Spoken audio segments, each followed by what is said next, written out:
They say the face holds your fate, that certain features can block prosperity or open doors to fortune. I used to scoff at things like that, but the truth is, when enough people tell you you look tired, worn, drained, something inside you begins to believe it. Over the years, I started noticing the stares. Not long, not deliberate, just brief glances that always seemed to settle beneath my eyes. As if the dark circles, the swelling, the heaviness I carried there somehow spoke louder than anything I said. They weren't just eye bags. They felt like anchors, like weights that held me down, kept me small, kept good things just out of reach. So when I came across the ad, change your features, shift your fortune, eye bag removal, lifetime guarantee, last day of offer, something inside me responded before I could reason with it, and almost without thinking, I booked the appointment right then and there. The spa was quiet, tucked inside a building I'd never noticed before. Its windows dim, its hallways strangely hollow, as if the place had forgotten how to welcome anyone at all. As I stepped in, the receptionist greeted me with such warmth, such urgency. You're so lucky. It's the final day. If you don't decide now, you may never get this chance again. And I, already so tired of second-guessing, just nodded. I told myself it was fine. They didn't ask much, barely anything at all, and before I knew it, I was lying beneath bright lights, the procedure unfolding faster than I was prepared for. I lay back and closed my eyes as they worked in silence. I felt pressure, a tug, the strange sensation of something sliding free beneath my skin. And then it was done. Smooth operation. You'll see the difference in days. And I clung to that promise, hoping it might actually be true. My left eye began healing within 2 days, the swelling reduced, the bruising faded, and I started to believe that maybe this really would change something. But the right eye felt wrong. There was a dull, rhythmic pulse beneath the lid, a pressure that wouldn't subside. By the 3rd day, the area began to itch from the inside, and that night, as I bent over the sink to wash my face, I caught sight of a thin stream of blood curling down my cheek, slow, deliberate, like my skin had started to cry. I pressed gently, trying not to panic, but the pressure was building. Beneath the lid, I could feel something pushing outward, like a fist against silk.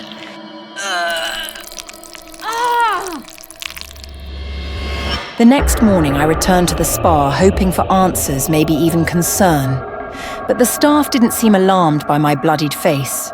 In fact, they appeared almost indifferent, as if this wasn't the first time they'd seen something like it. She pressed fresh gauze against my face, offered a soft smile, and said it was all part of the process. Some people react more strongly, but don't worry. It's already been taken care of. There was something rehearsed in her tone, something too smooth to be entirely sincere, but I didn't push. Maybe I needed to believe it was still going to be okay. After all, I'd already come this far. At home, everyone kept looking at me, but no one said anything. There was a quiet curiosity in their gazes, as if they were waiting to see if the new me would finally match the woman I used to be. I tried to believe I was on the verge of becoming beautiful. Just a few more days, I thought. Just enough time to heal before the family reunion. That night, I sat at the dinner table with my family, smiling through discomfort, pretending nothing was wrong. But the heat behind my right eye kept rising, slow and searing, until it felt like something inside me had caught fire. And then it happened. A thick, wet warmth slid down my cheek. Without thinking, I pressed my hand to my face, and when I pulled it away, my fingertips were stained with dark blood. I froze. A moment later, the skin beneath my eye began to swell violently, rising like a blister. It throbbed under the weight of every eye in the room. I stood stammering an apology, my legs trembling as I backed away from the table. I pressed a napkin to my cheek and hurried toward the bathroom, ignoring the dozens of stares clinging to my back. Inside, I locked the door and turned to the mirror. What stared back wasn't me. And then, with a wet pop, the skin split open. From beneath the torn flesh, a pale orb pushed its way out, smooth, glistening, wrapped in a thin veil of fluid. Then the eye blinked. It wasn't mine. It wasn't even human. Smaller but fully formed, growing beneath my skin, with a deep red iris and a pupil slowly narrowing to the light. The worst part was, it was looking at me. It studied me. And in that moment, I felt more exposed than I ever had in my life. I stumbled backward, shaking, breath shallow and sharp. My real eye, the one I was born with, had turned glassy, unfocused, as if it had given up. But the new one, this thing, was learning. It blinked again, slower this time, like it was getting used to the world, getting used to being here. In that moment, I realized not every fate is meant to change for the better. Maybe I should have never cared so much about how others looked at me, because now I've lost who I am.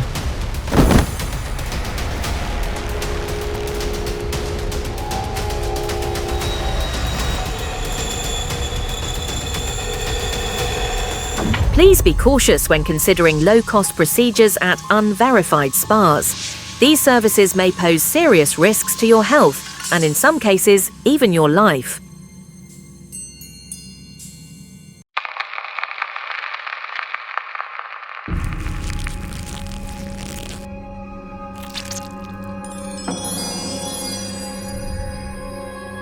I had always envied those Instagram models with their big, sparkling eyes.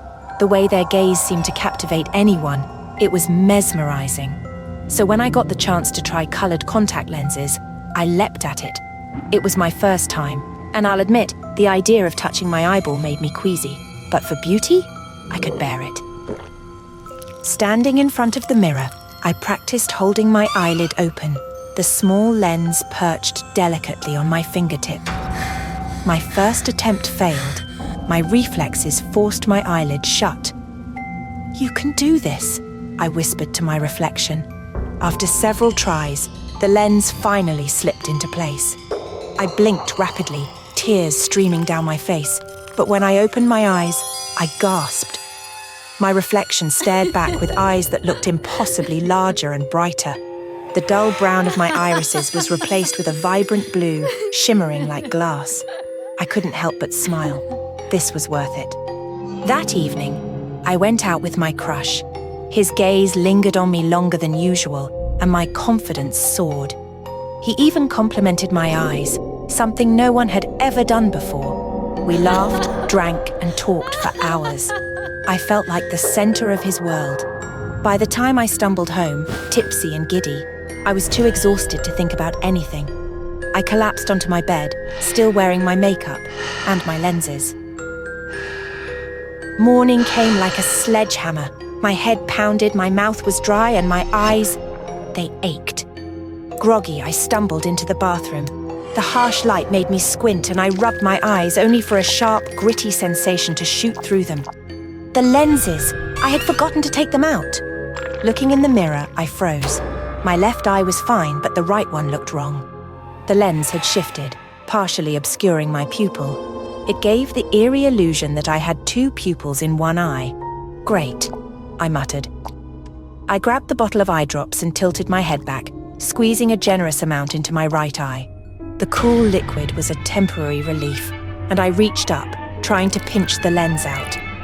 But it wouldn't budge. It felt slippery under my fingers, sliding further to the side each time I tried to grab it. My eye throbbed as I poked and prodded, desperate to dislodge it. "Come on!" I hissed, tears streaming down my face. Instead of coming out, the lens seemed to retreat, slipping deeper under my eyelid.